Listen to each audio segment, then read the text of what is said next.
రాష్ట్ర ప్రభుత్వమే చేయాలి. రాష్ట్ర ప్రభుత్వం మీదనే మేము పెట్టాల్సిన ప్రెజర్ పెడుతున్నాం. తీసుకుంటుందని మేము భావిస్తా ఉన్నాం. ఇప్పటికైనా ఇంకా రాష్ట్ర ప్రభుత్వం ఆ రకంగా ఫెయిల్ అయిన పక్షంలో తప్పకుండా ప్రజల్ని కదిలించి రాష్ట్ర ప్రభుత్వం యొక్క మెడలు వంచే ప్రయత్నం కూడా చేయాల్సిన అవసరం ఉంటుంది. ఎందుకు అనంటే ఒకసారి రాష్ట్రంగా ఏర్పడిన తర్వాత ప్రభుత్వం యొక్క బాధ్యత ఇండివిజువల్గా కొట్లాడడానికి ఉండదు. ప్రభుత్వం బాధ్యత. ఇవాళ అపెక్స్ కౌన్సిల్ అంటే కేవలం కేంద్ర జలవనరుల మంత్రి చైర్మన్, ఇద్దరు రాష్ట్రాల ముఖ్యమంత్రులు సభ్యులు. దాంట్లో ఆయన పోగలుగుతాడు తప్ప ఆయన ప్లేస్లో మనం ఎవరు పోలేం. తెలంగాణ ముఖ్యమంత్రి ఎవరుంటే వాళ్ళు పోవాలి. తెలంగాణ ముఖ్యమంత్రి ఎవరుంటే వాళ్ళకే డిమాండ్ చేసే రైట్ ఉంటుంది. కాబట్టి రాష్ట్ర ప్రభుత్వంగా చేయాల్సిన అవసరం ఉంటుంది. ఇది ప్రభుత్వంతో కొట్టాడాల్సిన విషయం, ప్రభుత్వమే కొట్టాడాల్సిన విషయం. ప్రభుత్వం సరైన పద్ధతిలో పనిచేయనప్పుడు ప్రజల్ని కలుపుకొని పార్టీలుగా చేయాల్సి వస్తుంది. ప్రభుత్వాన్ని లొంగదీయడానికి, ప్రభుత్వాన్ని యొక్క మెడలు బట్టి పనిచేయించడానికి ప్రజలు కదలాల్సి వస్తుంది. అప్పుడు తప్పకుండా బీఆర్ఎస్ పార్టీ కార్యాచరణ ఉంటుంది.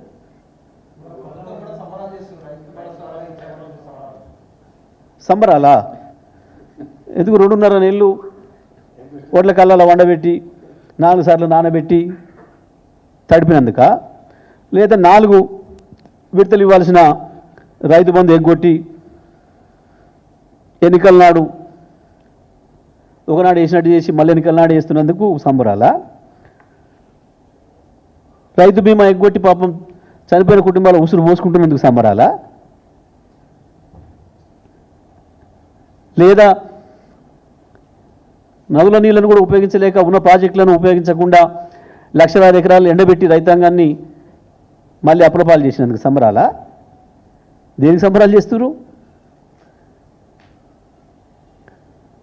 మేము 11 సార్లు వేసినాం రైతు బంధు. ఒకనాడు కూడా మేము సంబరాలు చేసి ఎగురు దొరకలే. ప్రభుత్వంగా మన బాధ్యత మాట ఇచ్చినాం, చేసినాం. పోయినాయి రైతులు అట్లా నిమిషాల మీద.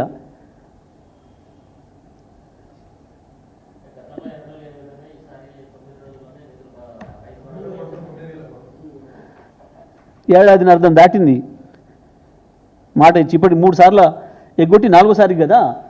పాత ఇచ్చి మొత్తం ఇచ్చి సంబరాలు చేయమనండి. బాకీ ఉన్నారు. ఇవాళ తెలంగాణ రైతాంగానికి దాదాపు 25,000 కోట్ల రూపాయలు బాకీ ఉన్నది వీళ్ళు. ఇప్పుడు అవన్నీ ఇచ్చి సంబరాలు చేస్తే మానే ఉండు. రకరకాల వంకలు పెట్టి రుణమాఫీ ఎగ్గొట్టినందుకు సంబరాలు చేస్తానరా? ఏది దేనికి సంబరాలు? రైతు సంతోషంగా కూడా సంబరాలు చేసుకోవడానికి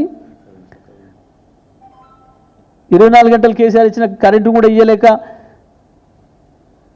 మోటార్లు. ఇవాళ ఒక్క మాట మీరు దయచేసి ఇక్కడ ఉన్న మిత్రులు ఎవరైనా సరే గ్రామాల్లోకి పోండి. మళ్ళీ 2014 పరిస్థితులు స్పష్టంగా కనబడుతున్నాయి, పునరావృతమై. కరెంట్ ఎప్పుడు వస్తుందో ఎప్పుడు పోతుందో తెలుస్తలేదు. బోర్బండ్లు, ప్రత్యేకించి బోర్బండ్లు మళ్ళీ వారము 10 రోజులు 15 రోజులు అడ్వాన్స్ బోర్బండికి రైతు. ఇప్పుడు ఏ ఊరే చూసినా వందలాది బోర్లు పడుతున్నాయి. బహుశా మీకు కూడా తెలిసి ఉంటుంది గ్రామీణ ప్రాంతాల నుంచి వచ్చిన మిత్రులకి.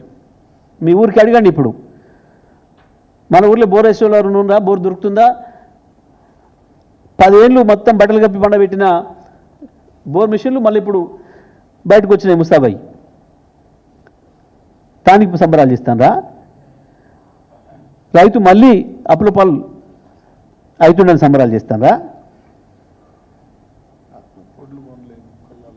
2.5 నెలలు కళ్ళాలలో ఉన్నారు రైతులు. మొలకలు వచ్చినాయి, కళ్ళంలో ఒడ్లే మొలకలు వచ్చినాయి.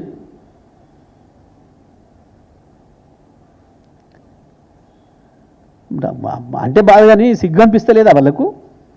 ఎట్లా చేసుకోవాలి సంబరాలని? ఇంతవరకు బోనస్ ₹1 ఇయ్యలే. బోనస్లది అన్నీ ఎగ్గొట్టి రైతులకు ఇవ్వాల్సినవి ఏదో 9,000 ఇచ్చినావు. దానం ఇచ్చినావా? 9,000 బాకీ ఉన్నవి ఇచ్చినావు కాదే కదా నేను అధికారంలో ఇచ్చింది. అది కూడా మోసం చేసి 15,000 ఇస్తానని చెప్పి మోసం చేసి 12 ఇస్తానని చెప్పి ఇప్పుడు ఇచ్చిన ఒక 6కు సిగ్గు అనిపించాలి సంబరాలు చేసుకోవడానికి కొంచెమన్నా. ఇన్ని రకాలుగా మోసం చేసి రైతుల్ని నేను ఇచ్చిన సంగలు గుర్తుకొని సంబరాలు చేస్తున్నారు. ఇంకా వీళ్ళు చేసుకోవాల్సిందే సంబరాలు, రైతులు ఎవరు లేరాడా సంబరాలు చేసుకోవడానికి.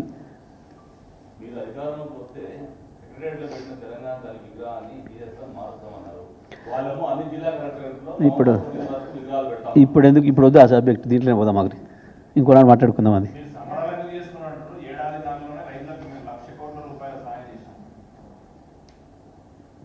ఎవరు రైతులంటే పొంగులేటి శ్రీనివాసరెడ్డి,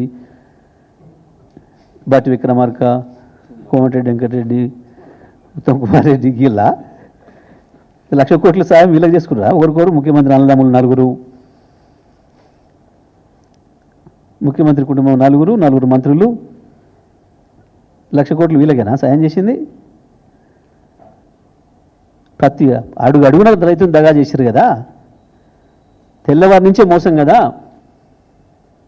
కేసీఆర్ వేస్తున్న రైతు బంధును ఆపి,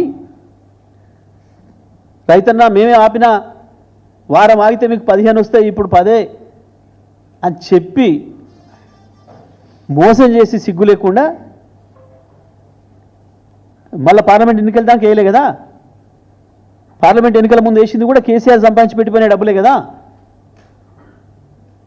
మీ ముఖాలకు మొదటిసారి ఇవాళ ఒక సగం వేసి దానికి సంబరాలను చెప్పుకొని, నిజమే 1,00,000 కోట్లు మీ 8 మంది కలిసి సంపాదించుకున్నారేమో. రైతాంగానికి రావాల్సిన రూపాయి ఏది రాలే ఇప్పటి వరకు. మీరు ప్రకటనలు చేసుకోవచ్చు, కానీ ఏ ప్రకటన ఏందో రైతు గుండెలో ఉంది.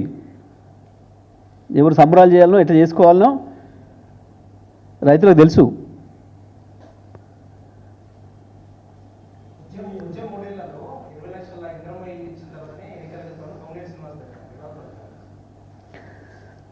నవ్వుకోవాలి. ఏడాది అర్థం అయిపోయింది, ఇప్పుడు వరకు 2 ఇళ్ళు కట్టలేదు, కానీ ఇక 3 ఏళ్ళు 20 లక్షలు కడతానంటే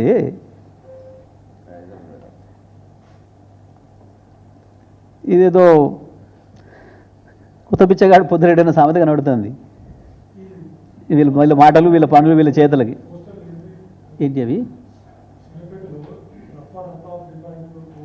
వేసిరా మీరు వేసిరా? నాకు తెలియదు అది. నాకు ఆ డైలాగులు తెలియవు, నేను వినలే, ఎప్పుడు చూడలే. తెస్తుంది కదా, వాళ్ళే కదా. ఉన్నాయి గత టీఆర్ఎస్ పాలనలో 10 ఏళ్లలో ఎక్కడన్నా ఒక రాజకీయ కొట్లాట కానీ ఒక రాజకీయ కేసు కానీ చూసినరా? ఏడాది అర్థంలో 3,500 కేసులు పెట్టిన ఇప్పటికీ. ఎన్ని ఊర్లలో దాడులు చేసినారు. ఇందాక మొన్న కూడా కదా మా విద్యార్థి సంఘ నాయకుల మీద దాడి చేసింది. ఎప్పుడైనా మీరు 10 ఏళ్ల చరిత్రలో ఒక్క రికార్డు చూపిస్తారా? మీడియాలో రికార్డ్ అవుతుంది కదా, టీఆర్ఎస్ పార్టీకి సంబంధించి ఒక దాడి చేసిర్రు, ఒక రాజకీయ పార్టీ కార్యకర్తను కొట్టిండ్రు అన్న సందర్భం 10 ఏళ్ళ రికార్డు తీసి చూపించండి ఎక్కడైనా.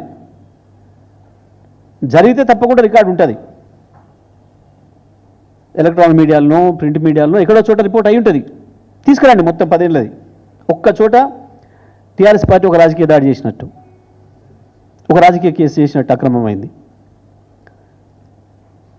ఎన్ని దాడులు చేసిరు ఇప్పటికీ? మొత్తం మీడియాతోనే రిపోర్ట్ అయితేనే ఉంది కదా, చూస్తున్నాం కదా.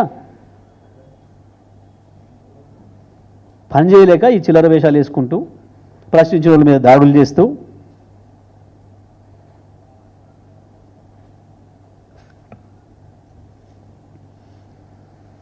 అది వాళ్ళ మిత్రుల పని, ఆంధ్రలో ఉన్న వాళ్ళ మిత్రుల పని అది.